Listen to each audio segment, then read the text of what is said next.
Marcia met Howard Collins at church. Marcia was 35 years old.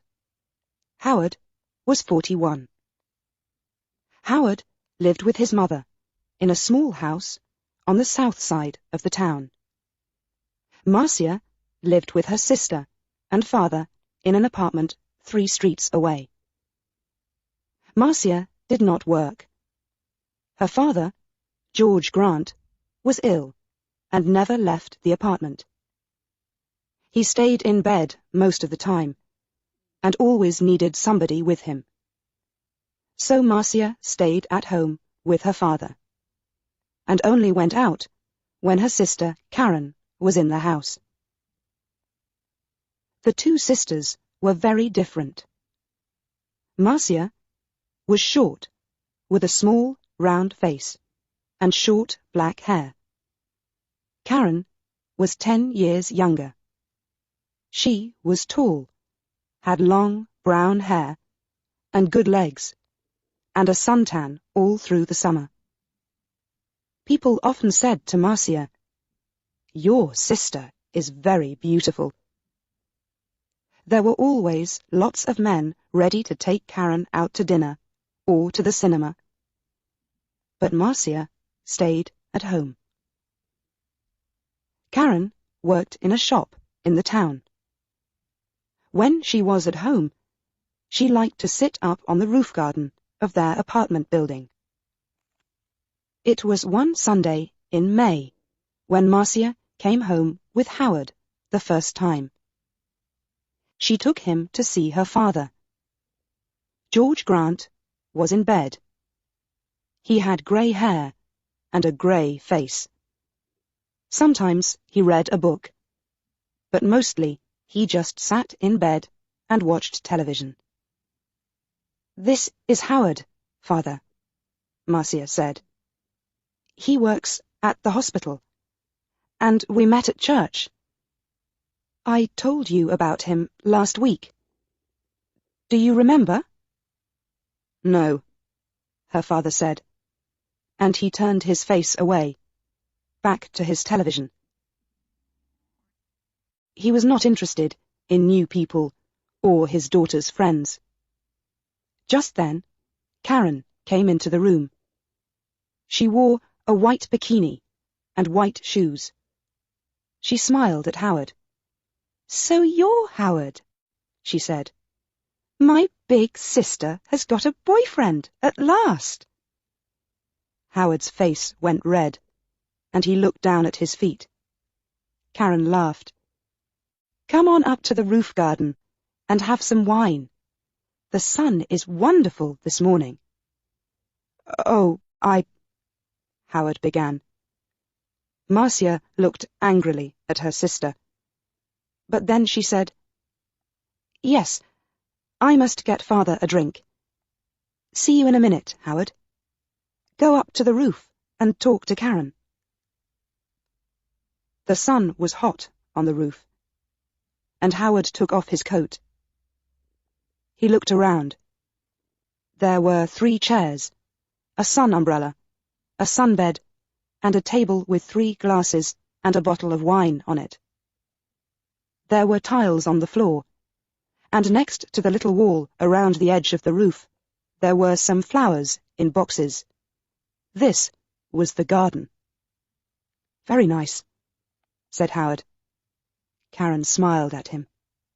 "We don't see many good-looking men up here," she said. "Sit down and have a drink." Howard's face went red again. He gave a shy little laugh. "Oh, thank you," he said. He tried not to look at Karen's long, sun-tanned legs, but it was not easy. "I come up here all the time when it's sunny," Karen said. She began to put suntan oil on her arms and legs. Howard watched. Then Marcia arrived, and the 3 of them sat in the sun and drank wine. Marcia looked at Howard with love in her eyes.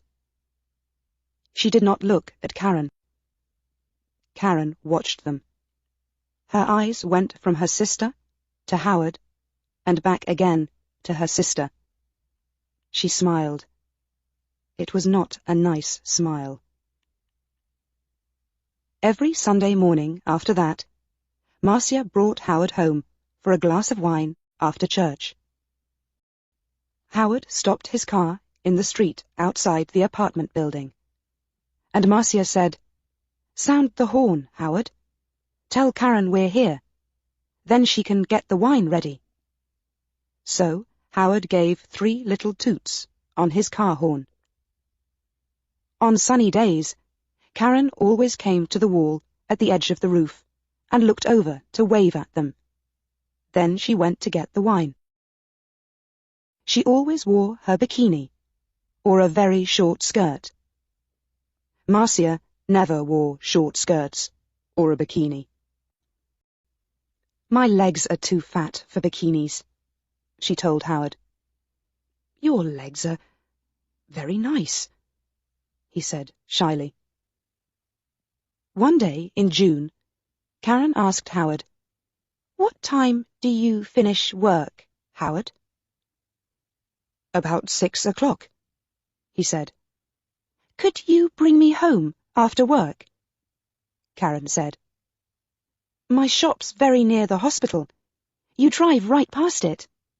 And you only live 3 streets away from us." "There's a very good bus," said Marcia quickly. "It stops outside our building." "But the bus is so slow," Karen said. "Please, Howard." Howard looked from one sister to the other. "Oh, well, yes, all right then," he said.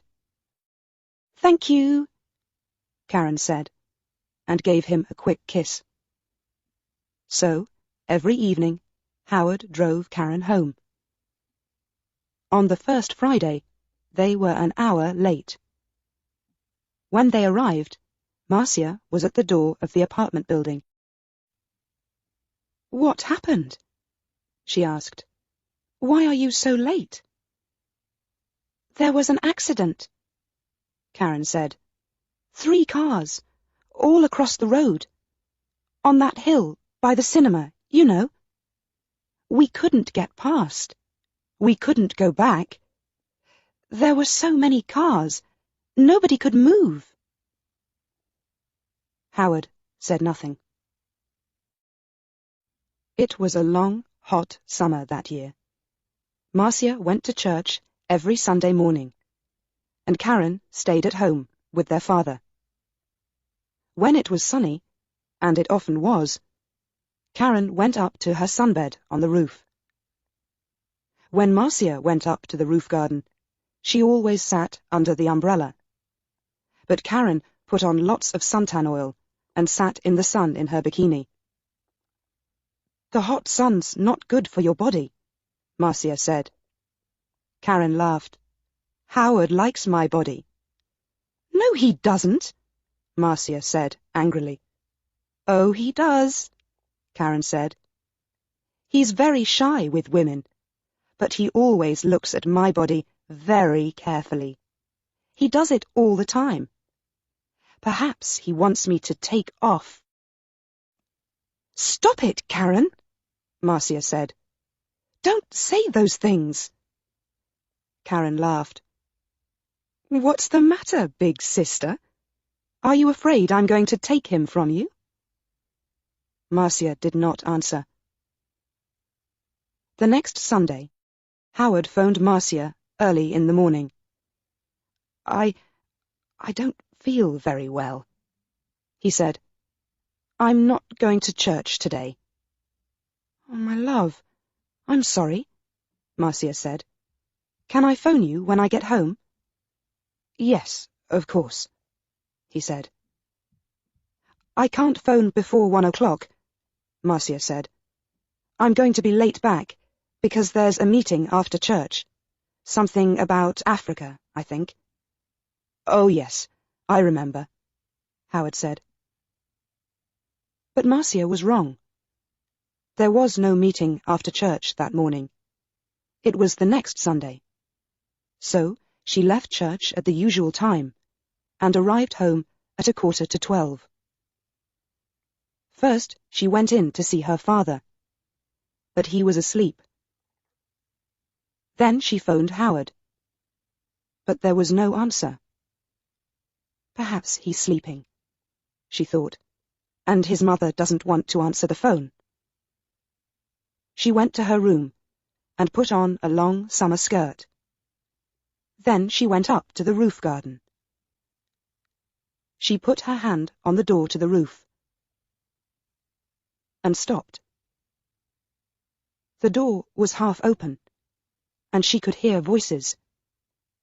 There was someone with Karen. A man. Howard. Howard? Marcia listened. I feel bad about this, Howard said. We must tell Marcia soon, Karen. No, Karen said quickly. She gave a little laugh. It's our secret, Howard. Only for a little longer. All right? I don't like, he began. But you do love me, Howard, Karen said. Not Marcia? Say you love me, please. Marcia suddenly felt cold. You know I do, Howard answered. But... Karen kissed him. It's our little secret. Oh, is your car outside, my love? We don't want Marcia to see it. I didn't bring my car, Howard said. I walked here. Good, Karen said. But it's getting late. You must go, before she comes home. They kissed again. See you tomorrow. Usual time, usual place, said Karen. Now go. Marcia moved quickly and quietly away from the roof door and ran to her bedroom. She did not want Howard or Karen to see her. She heard their voices. Then the front door of the apartment opened and closed. Howard was gone. Marcia sat on her bed for an hour. Why, she thought. Why does she do it? I stay at home with an old man all the time. I can't go out to work. I can't make new friends. I can't meet new people. I go shopping once a week, and I go to church once a week. That's all. And then I met Howard. When he said, I love you, I was so happy. And now? Karen had everything. Good looks, a job, friends. She was young. She was beautiful. She could have any man. So why Howard? Why? It's not because she wants him, Marcia thought. It's because I love him. It's because she doesn't want me to be happy. But you do love me, Howard, not Marcia? You know I do. Was it true? Did Howard love Karen and not her? No. He saw only the beautiful, sun-tanned body. He didn't know her. She's not going to have him, Marcia thought. Every evening that week, Howard drove Karen home after work. And every evening, they got later and later. The next Sunday, Marcia didn't go to church. I've got a bad head, she told Karen. I just phoned Howard and told him. And he's coming here after church, as usual. I'm going back to sleep for an hour or two. And she went into her bedroom and shut the door. Later in the morning, when Karen was with their father, Marcia went up to the roof garden. Karen's bottle of suntan oil was on the table, and Marcia smiled. When Karen came up to the roof, Marcia was in her chair under the umbrella, with a book in her hand. "Oh, is your head better?" Karen asked. "Yes, thanks," Marcia said. Karen wore her bikini, a new yellow one. She opened her bottle of suntan oil. "Oh, there's not much here," she said. "I must get some more." She began to put some oil on her legs. 20 minutes later, Howard stopped his car in the street below. Up on the roof, Karen and Marcia heard the usual 3 little toots on his car horn. "He's here," Karen said excitedly. "Your man's here, big sister." And she laughed. Yes, Marcia thought. My man, not yours, Karen. Karen jumped up from her sunbed. She ran to the wall at the edge of the roof to look down and wave to Howard. She had no shoes on, and at the wall her feet suddenly slipped away from under her. "Ah!" she cried. She fell forward and put out her hands to grab the wall. But the top of the wall was slippery too. Her hands could not hold it, and slipped away, off the wall, over the edge. And her body went on too, over the edge of the wall, and down, down, down, down. Before she hit the ground, she knew. Slippery. Suntan oil. Marcia.